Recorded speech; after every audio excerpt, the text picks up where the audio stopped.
Hello and welcome back. In today's video, we're gonna reshape the back of this guitar's neck. In the last video, we reshaped the back right here of the neck pocket, the heel where they are joined together. And if I rub my hand up here when I play, this little corner here is still slightly poking my hand. It's not an issue, but it is something that I'm noticing and that I want to fix. We also have this little hole right there where a screw used to be. That needs to be plugged up. Now, before I begin, I just want to do a quick disclaimer because I realize that it very much depends on what you're doing this to. If you're doing this to a black Squire Stratocaster or something like that, it's not going to be that hard to fix that and color match. If you have a kit that you're planning on building, all the things I'm showing you now will be really easy to do because you'll do them before you paint the guitar. Even if you do it after you've painted the guitar, you most likely still have the paint that you used or know where you got the paint. It can be really tricky to match things up paint wise if you're doing it to something a little bit more special and unique.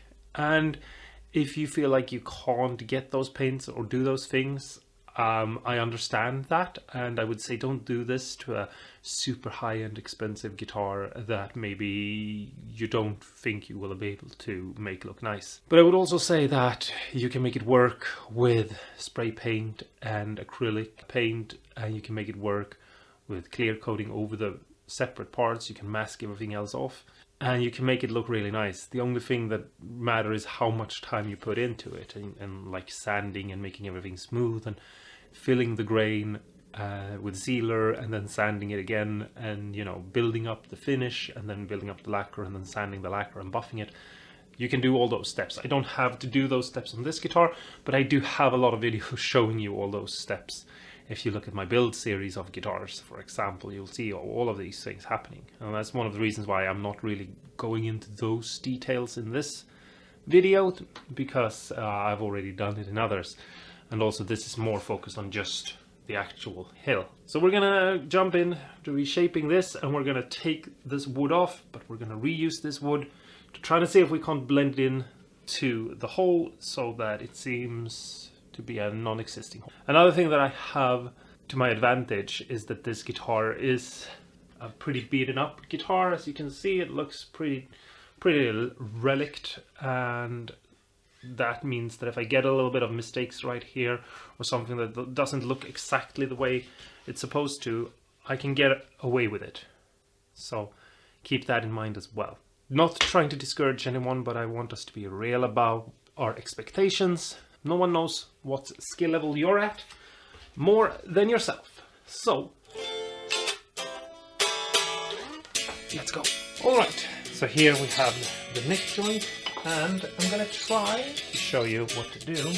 And so first off, we need to break away something like a wood right here, go up to, and we'll try to take off a huge sort of chunk first, just because we need a big piece. So I'm gonna take a carving knife, put it in here, and press it in, and there we go. Put that to the side, come in here, and I'll just try to work my way in. Be careful so I don't touch that. I already messed it up a little bit, which you maybe saw. We'll save that piece as well, just put it to the side. It's gonna get easier once we have a couple of pieces that feel like we can maybe use them. And you don't just have to save the pieces that have the finish, because we can recreate the finish by having pieces of wood that is the same piece of wood as the neck. Like we can maybe put that in like there to cover up that hole. We'll see.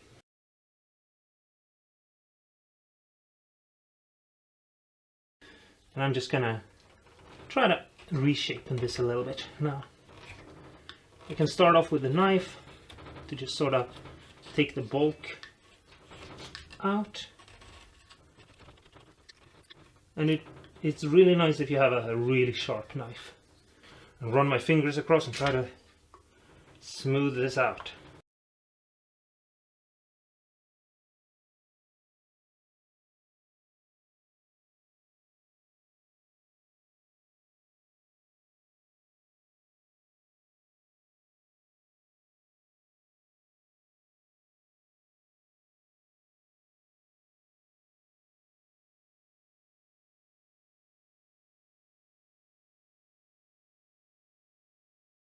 I'm using my knife as a scraper, and I'm also sort of scraping away the finish here on the end and just blending it in so that it looks thinner here.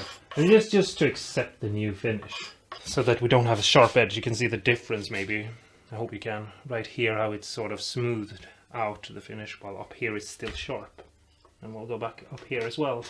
If you have a lacquered neck and you want to do this sort of thing to it, I suggest maybe removing the finish on the back of the neck and going with a different, you know, like an oil finish neck on the back, and keep the lacquer everywhere else, but just remove it all the way up the neck so that you get a consistent flow. Something like this maybe. I'll take a tiny bit of 400 grit and just smooth everything out a little bit. And because I used a super sharp knife, I don't really have to think that much about sanding. I feel like this corner here is a little sharp still. Just take away a little bit to just trying to get that to be. Here we have a piece of wood that there's like a line in the wood right there in the grain structure, and I think that maybe I can use this piece here with that grain structure to sort of just fill this hole up. So I'm gonna try that. Give me a sec to just think about it a bit. Okay, so I'm gonna try to film this. My hands are most likely gonna be in the way quite a lot, but I'm gonna try my very best. So please be understanding that I do have to get this sort of done without issue. And I have two pieces that I'm thinking of, and I'm thinking I might actually go with this piece instead, but I don't know. So I'm gonna try to carve it down to size a little bit so that it will sort of just match up right there. So I've carved away here a little bit more because it was easier to carve there than it was to carve here, and I think I've figured out how I want to line this up right there, like so. And yeah, we're just gonna glue this in place real quick. It's gonna be a little bit hard to do and a little bit fiddly. I thought I had some super glue, but I don't, and I really should have looked that up before I did this, because with a little bit of super glue I could have probably done this a little bit easier.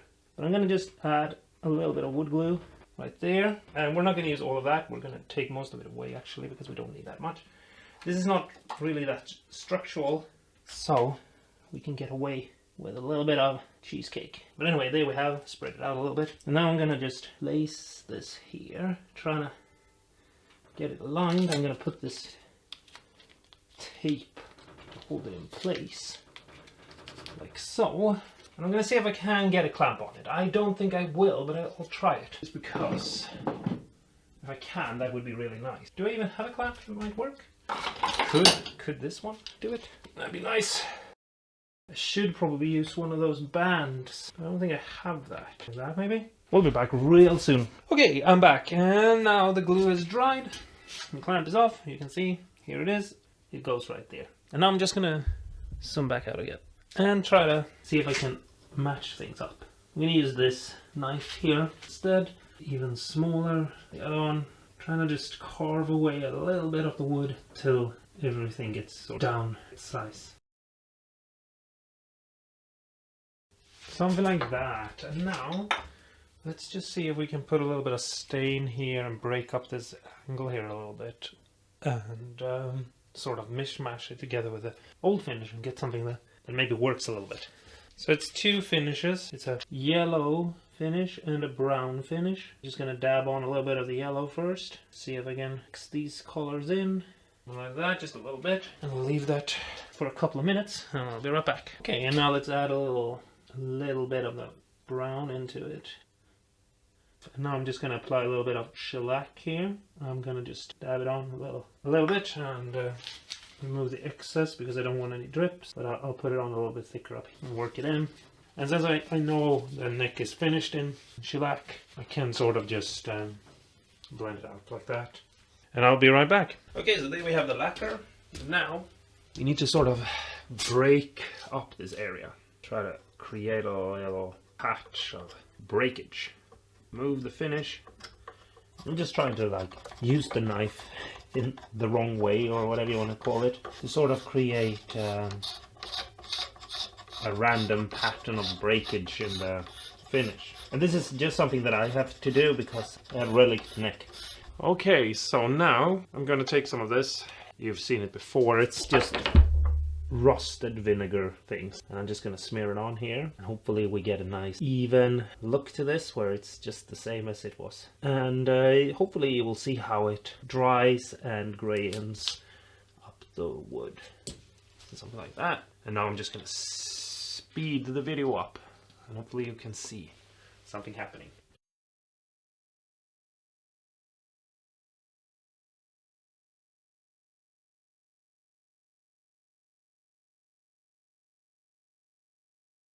Alright, so now everything looks nice, and I'm just going to apply a little bit of shellac, protect this area, and blend it all together.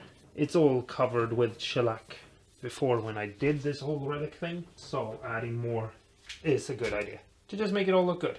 And I'm going to leave this to dry for 10 minutes, and I'm going to come back and apply another coat, leave that to dry for about 10 minutes or so, and put on another coat, leave that, put on another coat, leave that, put on another coat, you know, on and on like that. And once I've done that, I'll be back, and we'll take a look at it and see what it looks like once dried. Alright, so it's been drying now and doing its thing, and I'm going to stop and just sand it with some 2000 grit sandpaper. Just go over this area, trying to, with some wet and dry sandpaper, just sort of sand it out a little bit, smooth it out. I've put on a fair bit of layers, so it should be enough to just go through and make it dull real quick. Just, if you've ever painted a guitar or something, you know exactly what it is I'm doing. I'm just making sure that there is no shiny spots left. I'm just sanding through until it's perfect. And I'm going to sand the entire neck a little bit, just like this, just to even everything out, because I don't want any weird thing going on where it feels off or something. Something like that, maybe. And clean it off, dry it off. It all looks really good. And then I'm going to take the last bit of shellac, just to get a little bit on my tissue, and just smear it out, and I'll just buff up the entire neck. Something like that. There we go. Now we're done. I'm going to give you some close-ups so you can see what it looks like. But I'm happy with it.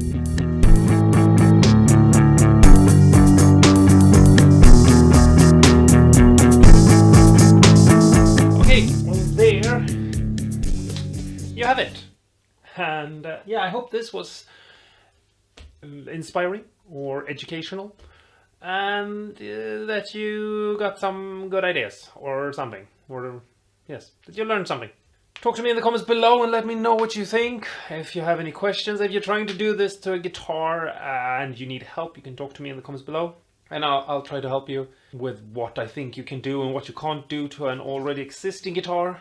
Because, as I think I've already said 100 times, I made this guitar, and it's a lot easier to modify the shape of a guitar you built than it is to modify the shape of a guitar that you haven't built. But you can still do it. You just have to be a little bit practical about it and think a little bit hard about it and do things maybe a little bit different than I did it. Take it apart a little bit extra, for example.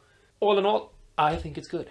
Thanks so much for watching, and I hope you liked it. If you liked it, don't forget to press the like button, and if you're new here, don't forget to press subscribe. I would appreciate it if you did. And until next time, don't forget to stay awesome and cool, and go. That was me using the force. Go and build guitar, because it's so much fun to build guitar. Alright? Good.